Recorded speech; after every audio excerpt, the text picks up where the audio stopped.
Assalamualaikum warahmatullahi wabarakatuh. Halo anakku semua.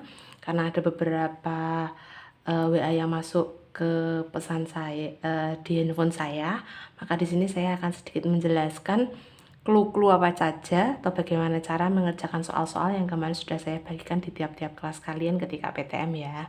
Oke, yang pertama mengenai pengukuran.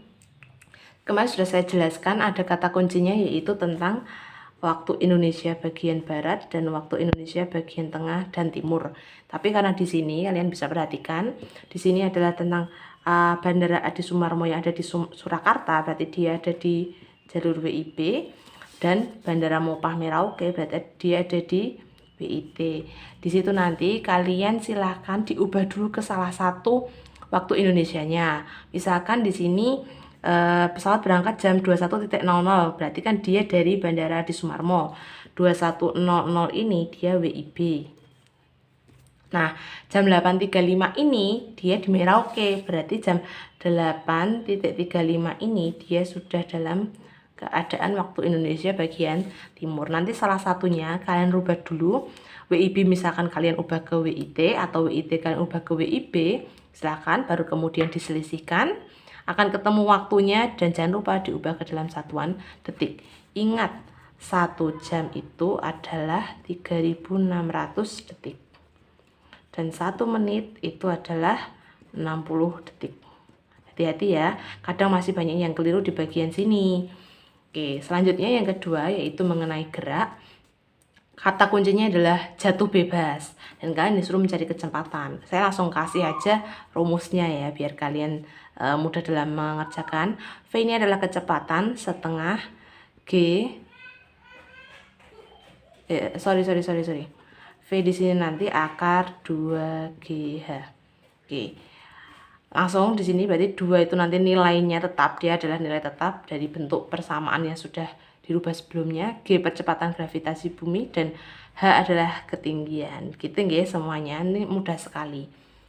Kemudian yang UKD ketiga mengenai hukum Newton, di sini adalah mengenai teori. Kalian ingat-ingat bahwasanya di hukum pertama Newton, kata kuncinya adalah adanya kelembaman atau bagaimana seseorang atau suatu benda mempertahankan diri. Hukum kedua Newton kaitannya tentang gerak. Gerak tuh apa aja sih? Dalam artian gerak tuh bisa saja karena ada pertambahan kecepatan atau pengurangan kecepatan dan sebagainya. Kalau hukum ketiga Newton kaitannya adalah adanya aksi reaksi dari satu benda dengan benda yang lainnya.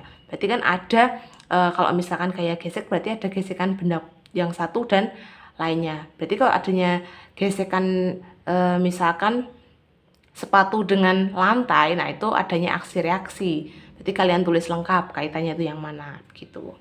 Kemudian UKD keempat mengenai usaha energi. Ini tuh sebenarnya rumusnya nanti sama dengan yang UKD 2, yaitu menggunakan V sama dengan akar 2GH.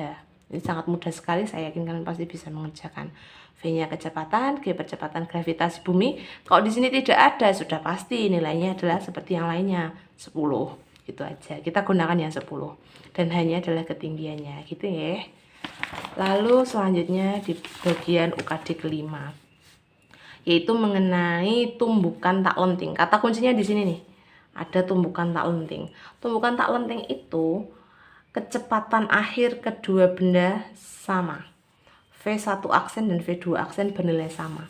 Nanti rumus yang kalian gunakan adalah M1 V1 tambah M2 V2 sama dengan M1 V1 aksen plus M2 V2 aksen. Bu, aksen itu apa? Aksen itu adalah tanda bahwa dia setelah terjadi tumbukan. Nanti tinggal kalian masukkan benda M1 atau misalkan di sini ada A dan B, berarti 1 dirubah A dan 2 dirubah ke B, sama saja nggih. M-nya nilai masanya, V-nya nilai kecepatan. V1 dan V2 adalah kecepatan masing-masing benda sebelum tumbukan. Tapi karena aksen tadi itu kaitannya mengenai tak lenting, nah tak lenting itu kecepatan aksennya sama, nanti bisa kalian tuliskan langsung aja. M1 V1 tambah M2 V2 itu sama dengan M1 V aksen tambah M2 V aksen Berarti nanti yang dicari adalah V aksennya. Karena ini sama, nanti tinggal dijumlahkan. M1 nilainya berapa, M2 nilainya berapa, itu nanti tinggal kamu jumlahkan, nanti kita bisa cari V aksennya berapa. Itu sangat mudah banget.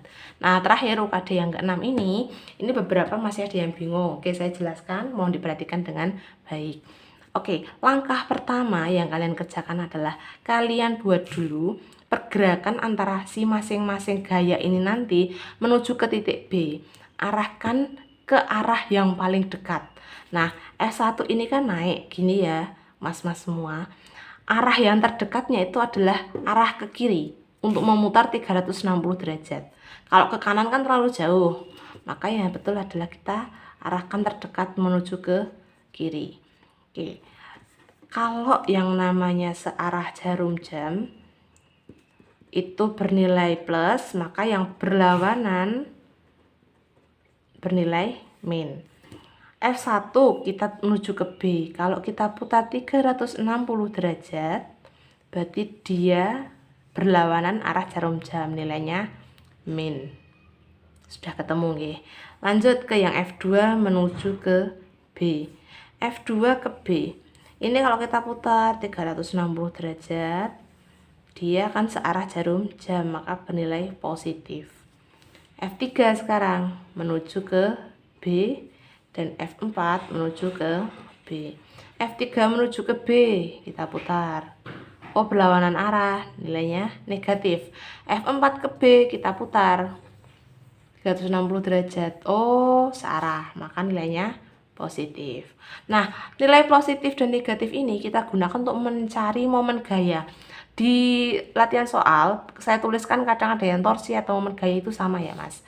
Cara menulis simbolnya seperti T, tapi ada pelengkungnya. Oke, T1 itu tandanya torsi yang ada di gaya yang pertama. Jadi sudah ada nilai negatif. Maka kita tulis min. Rumus torsi adalah gaya kali jarak. F1 itu nilai gayanya nanti berapa? Jarak R1 terhadap B. R1 terhadap B apa toh? F1 terhadap B ini jaraknya berapa? Nah, nanti tinggal kalian masukkan. Torsi 2. Torsi 2 berarti kan F2 kali R2 ke B. F2 ini tadi torsinya bernilai apa? O positif. Nah, nanti tinggal kalian lanjutkan.